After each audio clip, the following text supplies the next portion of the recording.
Driving the night shift might seem adventurous to some, especially in the trucking world, but for many truckers, it can turn into a nightmare. What starts as just another haul can sometimes leave behind scars that feel more like trauma than experience. In this series, I'm narrating some of the most horrific experiences shared by truckers from across the US, real stories that still haunt those who lived through them. For this video, I'm using a different voice to bring a fresh tone to the storytelling. If you enjoy these kinds of stories, please don't forget to like, share, and subscribe. It really helps the channel grow. This is the third installment of my Trucker Horror Stories series. If you haven't heard the previous ones yet, I've added the links down in the description.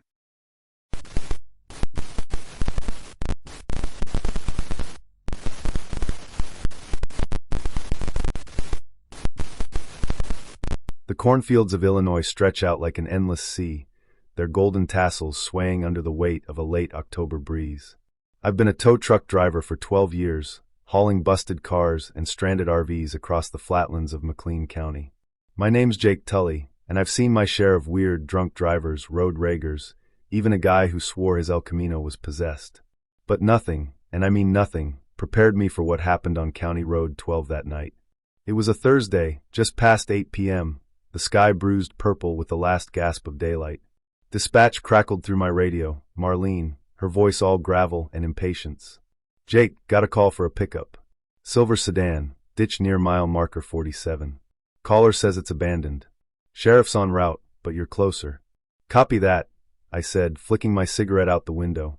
My rig, a beat-up F-550 with a winch that groans like an old man, rumbled as I turned onto 12. The road was narrow, flanked by corn so tall it felt like driving through a tunnel. No streetlights out here, just my headlights carving a path through the dark. Mile marker 47 was a good 20 minutes out. I cranked the heat, the cab smelling of stale coffee and motor oil. My phone buzzed, text from my ex, Karen, about our daughter's school play. I ignored it. Lately, things with Karen had been a mess, and I wasn't in the mood to hash it out. Besides, I had a job to do. The sedan came into view, half buried in the ditch, its nose crumpled against a drainage pipe. Looked like a Honda, maybe a 2010, silver paint glinting under my high beams. No plates, which was odd. I pulled over, gravel crunching under my tires, and grabbed my flashlight. The air was crisp, carrying that earthy corn smell mixed with something sharp, like rust or blood. I hopped out, boots sinking into the soft shoulder. The car was empty, driver's door ajar, keys still in the ignition. No blood, no bags, nothing to say who'd been behind the wheel. I swept my flashlight across the ditch, figuring maybe the driver wandered off, drunk or dazed. That's when I saw it, a trail of broken corn stalks leading into the field, like someone had barreled through in a hurry. Sheriff's gonna love this, I muttered, pulling my jacket tighter. I wasn't keen on tromping through a cornfield at night, but if someone was hurt, I couldn't just stand there. I radioed Marlene. Car's here, no driver. Got a trail into the corn.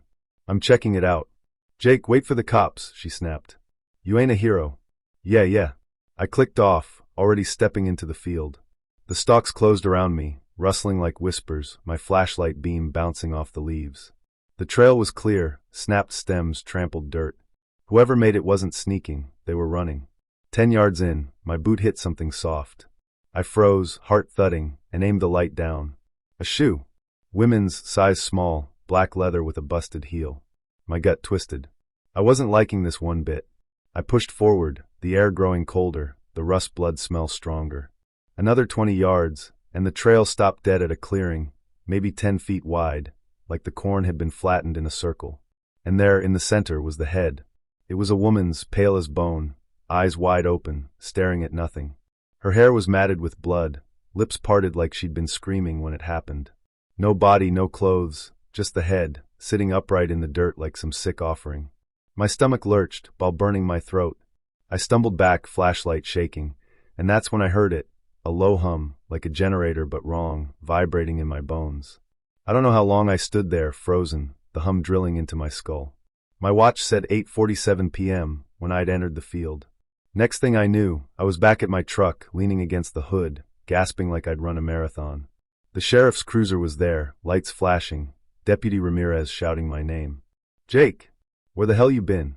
He was a stocky guy, mid-30s, usually calm but looking rattled. We've been calling you for 2 hours. 2 hours? I checked my watch.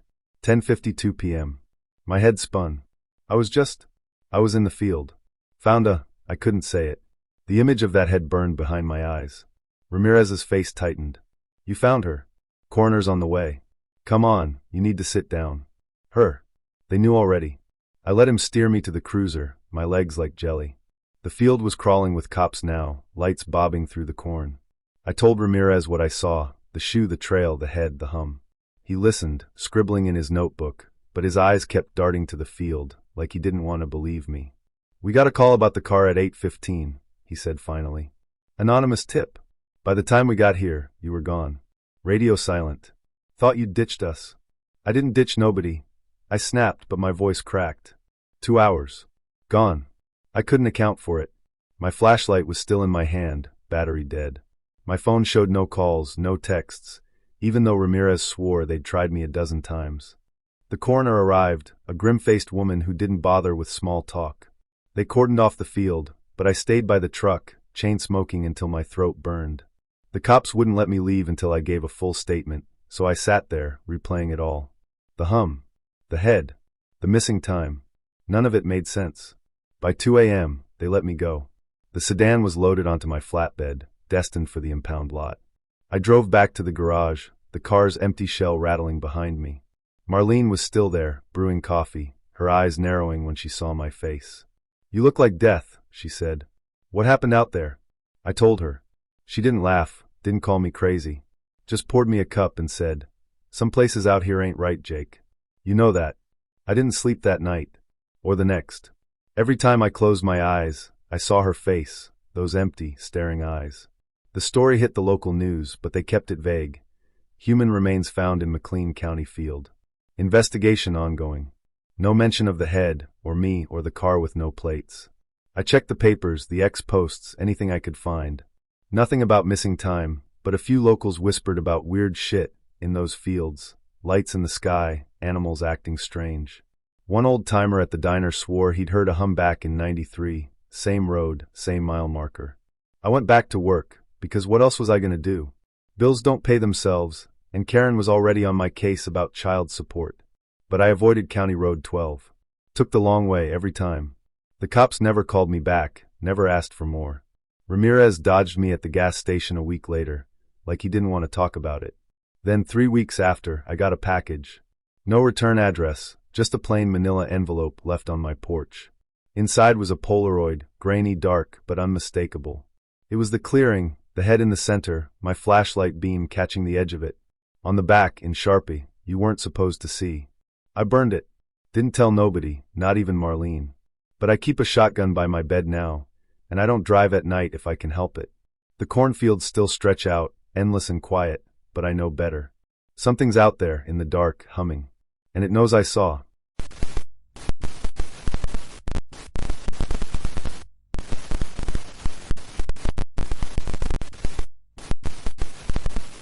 I'm not a trucker by trade, but I've driven enough long hauls to know the road has its own pulse, a rhythm of asphalt, diesel, and unwritten rules. One of those rules, I learned, is about a bridge just outside Nashville, Tennessee. Truckers don't stop there. Not if they're smart. The stories about it float through CB chatter and diner booths like ghost tales. Bad vibes, strange sightings, and worse, trucks that stop and don't leave the same. I heard it all but didn't buy it. I'm a skeptic, always have been. So, when I found myself hauling a load of furniture from Memphis to Knoxville in the fall of 2022, I decided to test the myth. I stopped. This is what happened. The job was straightforward. Pick up a trailer of dining sets in Memphis, deliver them to a warehouse in Knoxville by morning. I was driving a beat-up Freightliner, the kind with a temperamental AC and a radio that only caught static half the time. It was late October, the air crisp, the trees along I-40 blazing red and gold. I'd been on the road since dawn, and by 10 p.m., my eyes were heavy, my back stiff. I needed a break. I'd heard about the bridge from a grizzled driver named Hank at a truck stop in Jackson. He was all leather skin and cigarette breath, nursing a coffee that looked older than me. You ever hear about that bridge outside Nashville? He asked, unprompted, like he was passing on a warning. I shook my head. He leaned in, voice low. Old steel truss bridge, off a side road near Lebanon. Truckers call it the Widow's Span. You don't stop there, kid. Not at night. Things happen. Lights in the woods. Voices. Trucks break down for no reason. Some say it's haunted by a woman who lost her man in a wreck there back in the 70s. Others say it's just bad luck. Either way, keep rolling. I laughed it off. Ghost stories are trucker currency, tall tales to kill time. But Hank's eyes didn't waver. I stopped once, he said. 1978, my rig died right on that bridge. Took 3 hours to get it running, and the whole time, I swear I heard someone whispering my name. Ain't been back since. I nodded, paid for my burger, and left, chalking it up to too many late nights and cheap whiskey. But the story stuck with me, the way a good campfire tale does. So when I saw the exit for Lebanon that night, I felt a tug, not fear but curiosity. I was 30 miles east of Nashville, the road dark except for my headlights and the occasional passing semi. The GPS showed a side road, Old Hickory Lane, that cut through a patch of woods and crossed a small river. A steel truss bridge was marked on the map. That had to be it. Widow's Span. I flicked on my blinker and eased off the interstate. The road narrowed fast, pavement giving way to cracked asphalt hugged by dense trees. My CB was quiet, no chatter, just faint static. The air felt heavier, like the woods were holding their breath. After a mile, I saw it. A rusted steel bridge, its latticework barely visible in the moonlight. It spanned a sluggish river, maybe 50 feet across, with a dirt pull-off just before it. No signs, no lights, just the bridge in the dark. I slowed, my tires crunching gravel, and parked on the pull-off. The clock read 10:17 p.m. I'd stop for 15 minutes, stretch my legs, maybe snap a photo to show off at the next diner. Proof I wasn't scared of some old wives' tale. I cut the engine, and the silence hit me like a wall. No crickets, no wind, just the faint gurgle of the river below. I stepped out, my boots loud on the gravel. The air was cold, sharper than it had been on the interstate. I zipped my jacket and walked toward the bridge, my breath fogging. The steel was pitted with rust, the paint peeling like dead skin. I leaned against the railing, peering down at the water. It was black, reflecting nothing but the faint glow of my truck's parking lights. That's when I noticed the quiet wasn't just quiet, it was wrong. I've parked in remote spots before, and there's always something, an owl, a rustle, a distant car. Here, it was like the world had been muted. My skin prickled. I told myself it was just the late hour, the isolation. I pulled out my phone to take that photo, but the screen flickered, then went black. Battery dead, though it had been at 60% an hour ago. I cursed, shoving it back in my pocket. Then I heard it, a low hum, like a voice but not quite. It came from the far end of the bridge, where the road disappeared into the trees. I froze, straining to listen. The hum grew, shaping into a word soft and stretched, stay. My heart kicked hard. I scanned the darkness, but saw nothing. No headlights, no shadows, just the empty road. Hello? I called, my voice swallowed by the night. No answer. Just that hum again, fainter now like it was retreating. I'm not a coward, but I'm not stupid either. I started back toward the truck, my steps quick. That's when the lights flickered, not the trucks, but something in the woods to my left. A pale glow, like a lantern, bobbing between the trees. It wasn't steady, it pulsed, dimming and flaring, moving parallel to the bridge.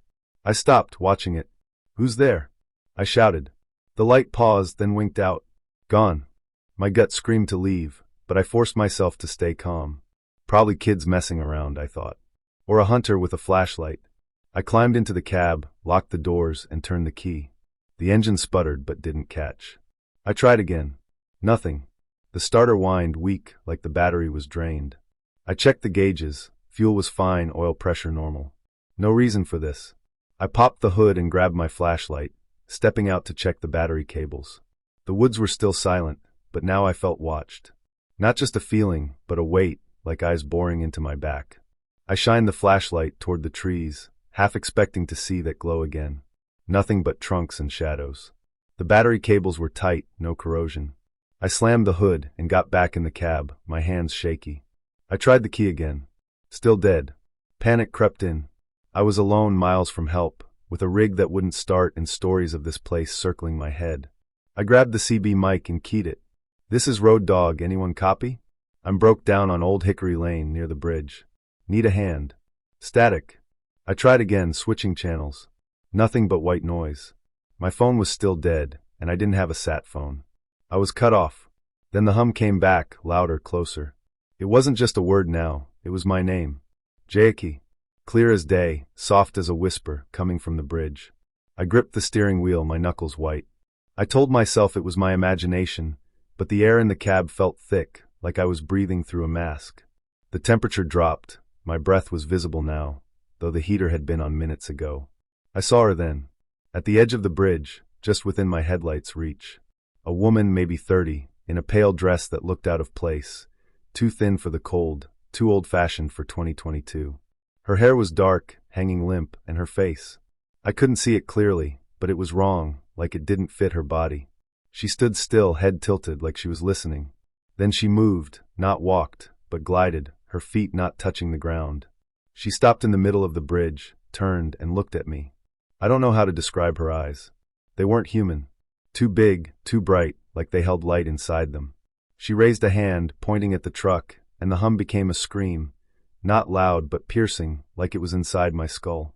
The dashboard lights flickered, the radio crackled to life, spitting static and garbled words. I slammed my hands over my ears, but it didn't help. The scream was in me. I don't remember deciding to try the key again, but I did. The engine roared to life, louder than it ever had. I threw the truck into gear, my foot slamming the gas. The tires spun, then caught, and I tore onto the bridge, the woman still standing there. I braced to hit her, but she vanished as I passed, like smoke. The scream stopped. The air cleared. I didn't look back, didn't slow down, just drove, the bridge rattling under me, until I hit pavement again. I didn't stop until I reached a brightly lit truck stop in Cookville, 40 miles away. The clock read 11:02 p.m.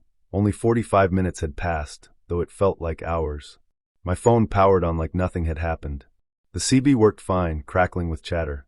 The truck ran smooth, no sign of trouble. I sat in the diner, hands wrapped around a coffee, trying to make sense of it. The waitress, a kind woman named Dee, noticed I was shaken. "You okay, hon?" she asked. I didn't tell her everything, just that I'd stopped at a bridge near Lebanon and had some trouble. Her face changed like she knew.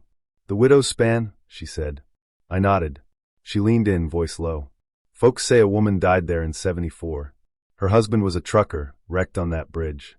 She went looking for him, night after night, until she slipped and drowned in the river. People see her sometimes, always at night. Always on that bridge. I didn't sleep that night. I delivered the load to Knoxville at dawn, then quit the job. I haven't driven a rig since. I still dream about her eyes, though, and that scream. Sometimes, when I'm alone, I hear my name, whispered soft, like it's carried on the wind.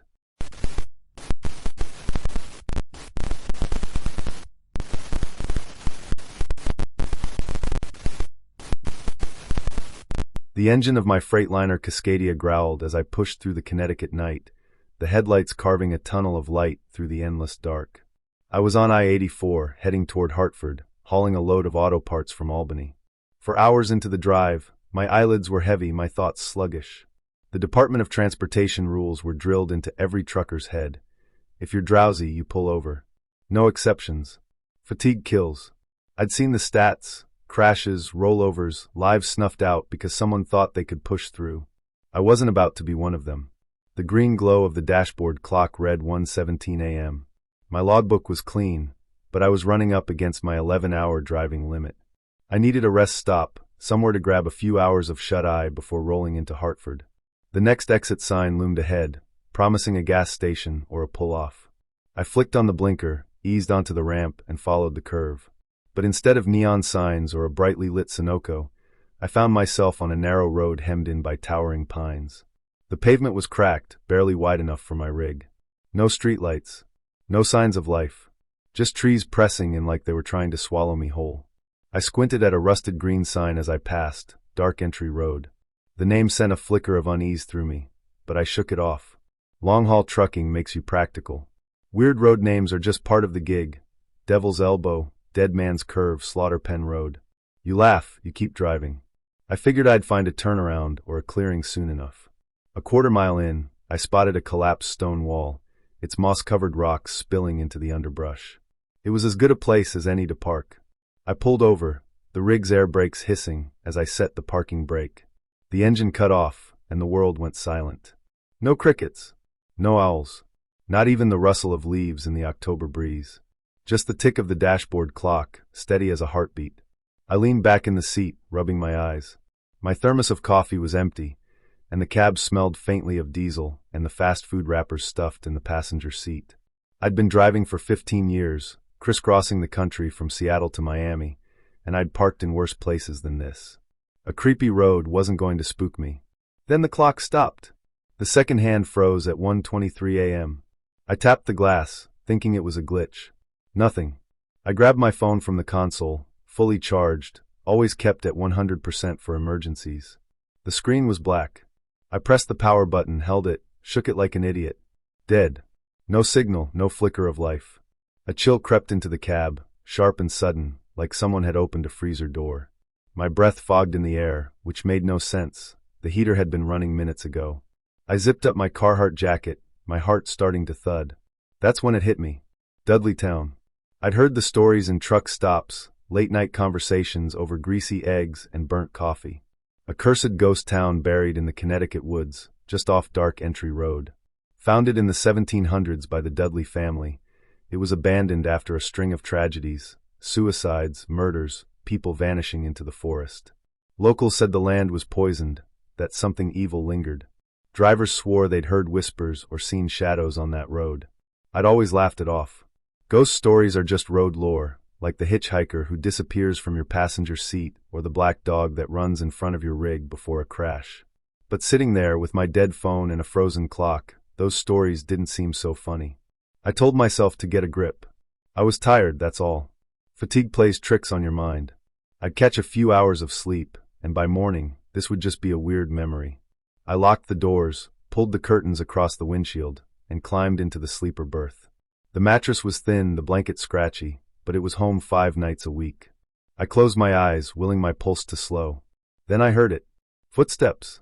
Heavy, deliberate, crunching on the gravel outside. Not a deer or a coyote, those move light, skittish. These were slow, purposeful, circling the truck. My eyes snapped open. I held my breath, straining to listen. The steps paused near the driver's side door, then started again, moving toward the trailer. I sat up, my hand fumbling for the flashlight I kept in the side pocket. The beam cut through the dark, but the curtains blocked my view of the outside. I didn't dare open them. The footsteps stopped. Silence. Then, a sound that turned my blood to ice. A slow, high-pitched scrape, like fingernails dragging down the metal side of the cab. It wasn't a branch or a rock. It was intentional, drawn out like someone or something wanted me to hear it. My mouth went dry. I gripped the flashlight, so hard my knuckles ached. The scraping moved toward the rear of the cab, then stopped. I waited, every muscle tensed, but there was nothing. Just that awful silence again. I don't know how long I sat there, frozen, listening for another sound. Minutes? An hour? My mind raced. Was it kids messing with me? A drifter? But who'd be out here, in the middle of nowhere, at this hour? And why did my phone die? Why was the cab so cold? I thought about starting the engine and peeling out, but the idea of stepping outside to check the rig, or even opening the curtains, felt like a death sentence. I stayed put, clutching the flashlight like it could protect me. Eventually, exhaustion won out. I didn't sleep, not really, but I drifted into a hazy half-consciousness, jolted awake by every creak of the truck or gust of wind. When dawn finally broke, gray light seeping through the curtains, I forced myself to move. My hands shook as I parted the curtains and peered outside. The road was empty. No footprints in the gravel, no scratches on the cab.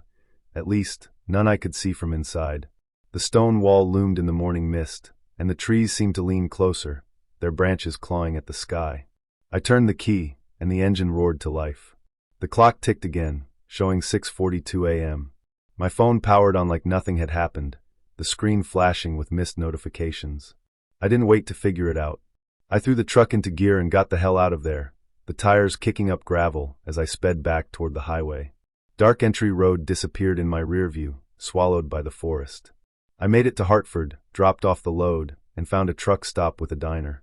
Over a plate of pancakes I barely touched, I asked the waitress if she knew about Dudleytown. Her face tightened. "Stay away from that place," she said, her voice low. "People go in there and don't come out the same.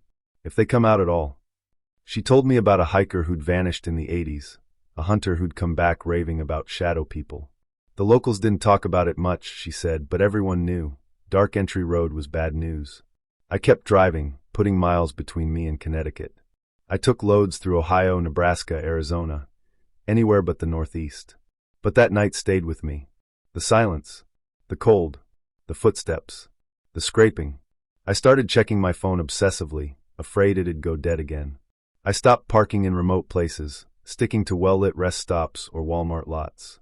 I even bought a new dashboard clock, but I couldn't shake the feeling that time had betrayed me that night. The worst part? Sometimes late at night, when I'm alone in the cab, I hear it again. That slow, deliberate scrape, like fingernails on metal. It's faint, almost drowned out by the hum of the engine, but it's there. I've checked the rig 100 times, there's never a mark. I've told myself it's in my head, that I'm just tired, that the road plays tricks. But deep down I know better. I haven't been back to Dark Entry Road. I avoid Connecticut altogether, rerouting through New York or Massachusetts if I have to. But I can't shake the feeling that something followed me out of those woods. Something that knows my name, my route, my rig. Something that's waiting for me to pull over again, to stop on some lonely stretch of highway where the silence is too loud and the air is too cold. I'm still driving. The road is my life, always has been. But now, every shadow feels like a threat, every quiet moment a warning. I keep my eyes on the horizon, my hands on the wheel, and I pray I never hear that scraping sound again. Because if I do, I'm not sure I'll make it out a second time.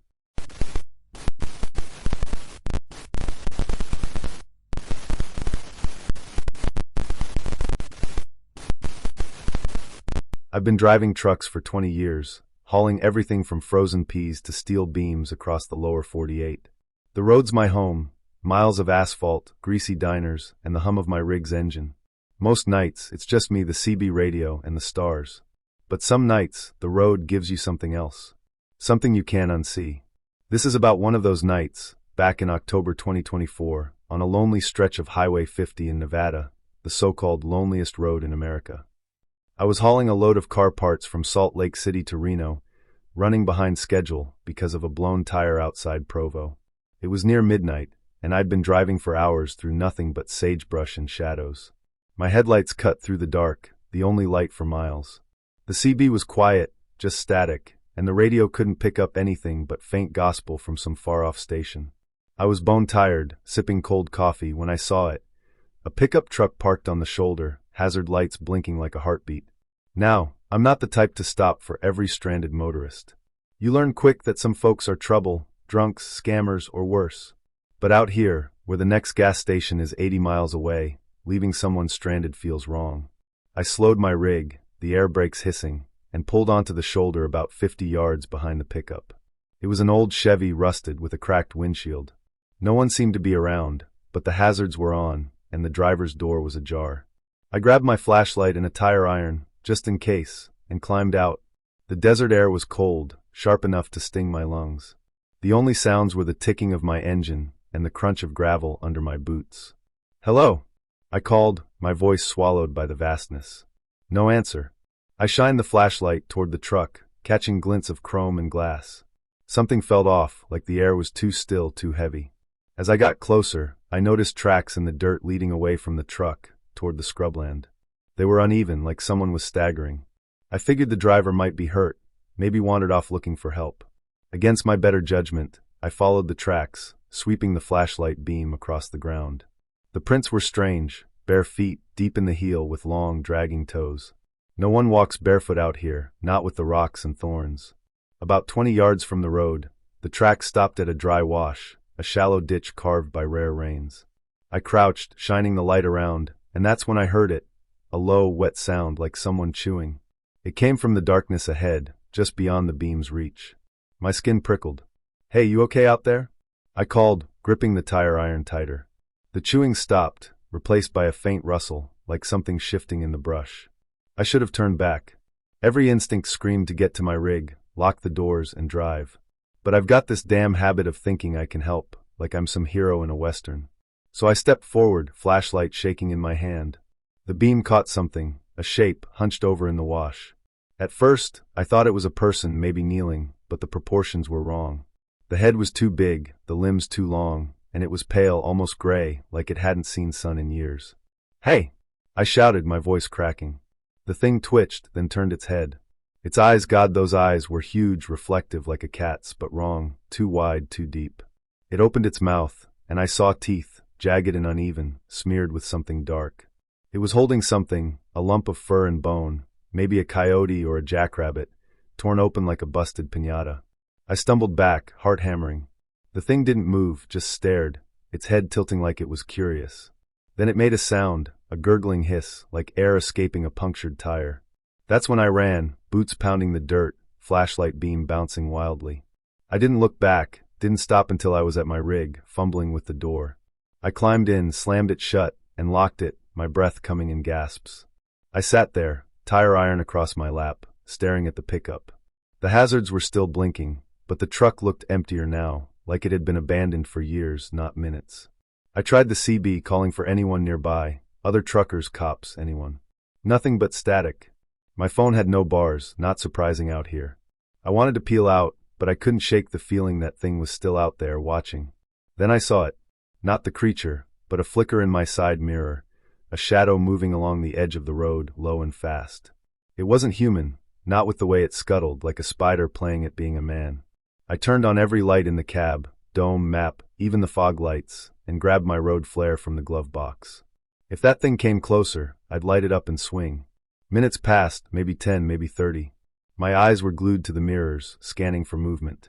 The shadow didn't reappear, but the air felt charged, like before a lightning strike. Then from the pickup, a new sound, a radio, faint but clear, playing some old country tune, all twang and heartache. It hadn't been on before. I hadn't touched that truck, and no one had gone near it. I started the engine, the roar of the diesel giving me some courage. I eased the rig forward, keeping the pickup in my peripheral. As I passed it, I glanced over, and my stomach dropped. The driver's seat wasn't empty anymore. Something was there, slumped over the wheel, humanoid but wrong, too thin, too pale, with those same reflective eyes staring right at me.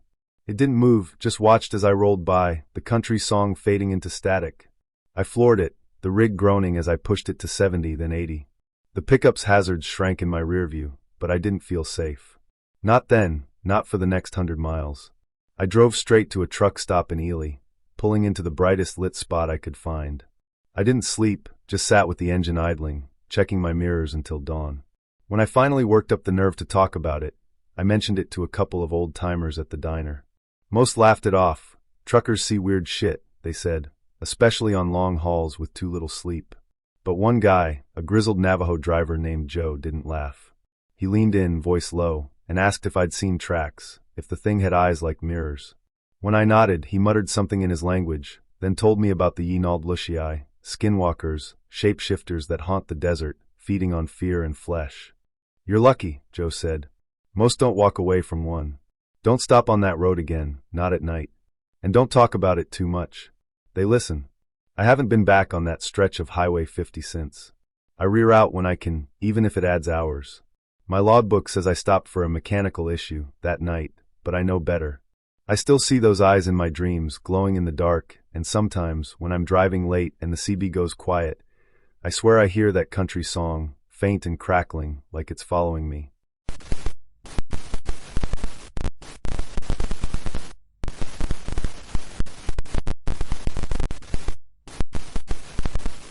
The CB radio crackled with static, but no voices came through. It was just past midnight, and I was hauling a load of refrigerated produce down Highway 93, somewhere between Twin Falls, Idaho, and Wells, Nevada. The kind of stretch where the world feels like it's holding its breath, nothing but sagebrush, starlight, and the hum of my rig's engine. I'd been driving for 10 years, long enough to know that some roads have a reputation. Highway 93 had one. Truckers called it the Ghost Run. They said no one patrols it after midnight. Not cops, not rangers, nobody. Just you, your rig, and whatever's out there in the dark. I'd heard the stories at diners and fuel stops. Old-timers with coffee-stained beards swore they'd seen things on 93. Headlights that followed too close but vanished when you checked your mirrors, or shadows that moved across the road without a source. One guy claimed he picked up a hitchhiker who disappeared from the passenger seat before he could ask his name. I didn't buy into ghost stories. Fatigue, bad coffee, and long hours could make anyone see things. But that night, something about the road felt off. The sky was clear, the moon a thin crescent that barely lit the asphalt. My Kenworth's headlights cut through the darkness, painting the double yellow lines in a hypnotic rhythm. I was running on fumes, not the truck, but me. 12 hours on the clock, a thermos of stale coffee, and a playlist of outlaw country that had looped twice already. Johnny Cash was crooning about Folsom Prison when I noticed the mile marker, 247. I'd been watching those markers tick by, a way to stay sharp. But something nagged at me. Hadn't I passed 247 10 minutes ago? I shook it off. The brain plays tricks when you're tired. I cranked the window down, letting the cold desert air slap me awake. The temperature gauge read 38 degrees Fahrenheit, chilly for May. I glanced at the side mirror. Nothing but black. No cars, no trucks, no lights. Just the red glow of my taillights, fading into the void. That's when the CB hissed again, louder this time. I turned the squelch down, expecting chatter from some night owl driver. Instead, I got a low, garbled murmur, like someone whispering just out of earshot. I fiddled with the knob, but the sound cut out as fast as it came. "Get a grip, Danny," I muttered to myself. My name's Dan, but I talk to myself like I'm someone else when the road gets lonely. I checked the GPS 50 miles to Wells, where I'd pull over at a truck stop, grab a shower, and crash for 6 hours. The load, potatoes and onions, was due in Vegas by noon tomorrow. Plenty of time, as long as I kept moving. Then I saw it. Up ahead, maybe a quarter mile, a single headlight bobbed in the darkness. A motorcycle, I figured, or maybe a car with a busted light. It was coming my way, weaving slightly like the driver was drunk or fighting the wind. I eased off the throttle, giving them room. Highway 93 is narrow, no shoulder to speak of, and I didn't need some idiot clipping my rig. As it got closer, I realized it wasn't a headlight. It was too dim, too pale, more like a lantern swaying in the night. My stomach twisted. No vehicle I knew moved like that. I slowed to 40, keeping my eyes locked on it. The light stopped weaving and held steady, dead center in my lane. I flicked my high beams, expecting to see a bike or a truck. Nothing. Just the light, floating maybe 3 feet off the ground. My hands tightened on the wheel. "What the hell?" I whispered. I glanced at the mirrors again, still empty. No one behind me, no one ahead, just me and this thing. I've been in tight spots before. Jackknifed it in a snowstorm, blown a tire at 70 miles per hour, even stared down a deer that froze in my path. You learn to trust your gut, but not your fear. My gut was screaming now, but I told myself it was a trick of the light, maybe a reflection off some road sign. I eased the rig to a crawl, 20 miles per hour, and laid on the horn. The blast echoed across the desert, but the light didn't budge. It just hung there, pale and steady like it was waiting. I stopped the truck, air brakes hissing. The engine idled, a low growl that matched the pounding in my chest. I grabbed the flashlight from the glove box, a heavy mag light that doubled as a club. If this was some prank, kids with a drone or a laser pointer, I'd sort it out. I stepped out, boots crunching on the gravelly edge of the road. The air was colder than it should have been, sharp enough to sting my lungs. I shone the flashlight toward the light. It was still there, maybe 50 yards away, but the beam didn't touch it, like the darkness swallowed it whole. "Hey!" I shouted, my voice flat against the vastness. "You got a problem, move it." No answer. Not even a cricket chirped. I took a step forward, then another. The light flickered, just once, and started moving. Not toward me, but sideways, off the road and into the scrub. I froze. No sound, no engine, no footsteps, just that pale glow sliding into the sagebrush like it was on rails. I'm not proud to admit it, but I hightailed it back to the cab. My hands shook as I locked the door and checked the mirrors. The light was gone. No trace, no afterglow, nothing. I sat there, engine rumbling, trying to make sense of it. Could have been a flare, maybe, or some kind of gas igniting in the desert. But deep down I knew better. That wasn't natural. The CB crackled again. This time, clear as day, a voice came through. "Keep driving, friend." Low, gravelly, like it belonged to someone who'd smoked too many Camels. I grabbed the mic. "Who's this? You see that light?" No response.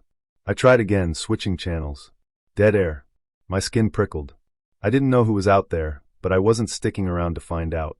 I shifted into gear and rolled forward, eyes scanning the road. The mile marker read 248. Progress, at least.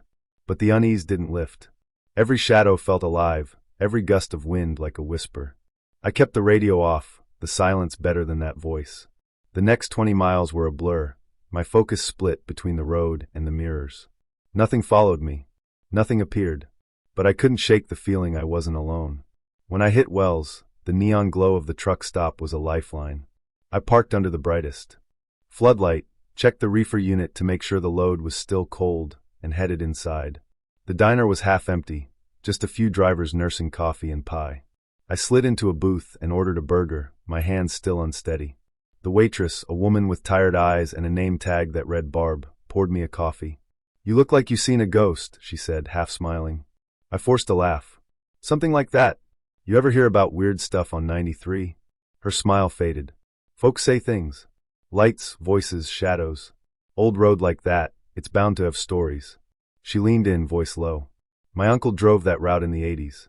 Swore he saw a man in a hat standing in the road. Gone when he got close. Never drove 93 again." I nodded, not trusting myself to say more. The burger came, and I ate in silence, the knot in my gut loosening but not gone. When I paid the bill, Barb slipped me an extra coffee to go. "Drive safe," she said. "And don't stop till you're out of the desert." I didn't. I pushed through to Vegas, delivered the load on time, and took a different route back north. I haven't driven Highway 93 since. I tell myself it was just exhaustion, a trick of the mind. But sometimes late at night I hear that voice in my head. "Keep driving, friend." And I wonder who or what was out there with me. One thing's for sure, no one patrols Highway 93 after midnight. And I'm not sure I want to know why.